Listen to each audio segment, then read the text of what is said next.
Hi, my name's Andy Haynes. I'm the pastor of the church on Seven Hills, and excited personally, and I'm sure you are too, for 2021 and looking forward to turning the calendar into a new year and all the hope that the new year is bringing. But I want to take a moment and look back over 2020, and yes, it was a challenging year. Words like isolation and quarantine that became part of our vocabulary, and even though we live as wise as we can, we still encounter disease and infection and some of the even stigma that comes with that. Many of you that are parents have had children at home for upwards of 9 months and have become educators in your own right and are struggling just to balance all of life that is now in your lap, literally. And we've seen in 2020 relationships stressed, but we have also seen relationships blessed in 2021. I think of the marriages we've celebrated and the births that we've celebrated. We have felt the pain of death in 2020, and the disease has caused death, and we felt the pain of losing time with loved ones and the pain of missed hugs and just those touches of humanity that bring us closer together. We felt that separation. We've experienced a contentious election and seen relationships and friendships tested over votes. We've seen injustice and protest and riots and pain. We've seen unemployment and underemployment and job loss. And we've learned to wear masks fashionably, somewhat fashionably, in 2020.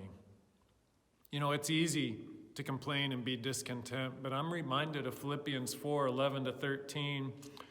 Paul writes that he has learned to be content whatever the circumstance. He has learned the secret to being content. He can do all things through Christ who gives him strength. Are we learning to be content? Or are we just going to let 2020 go by and write it off into history?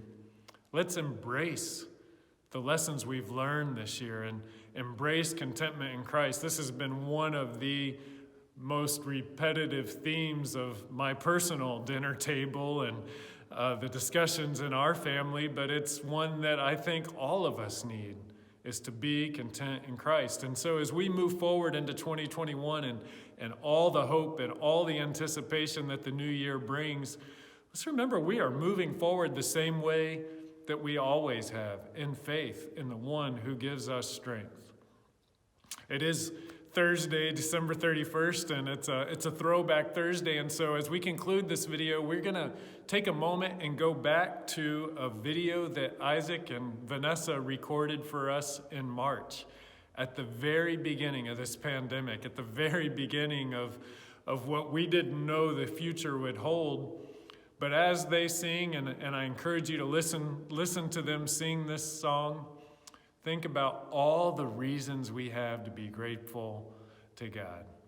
Have a great week. I look forward to worshiping with you on Sunday, and take a moment and just celebrate the reasons we have to be thankful to God now.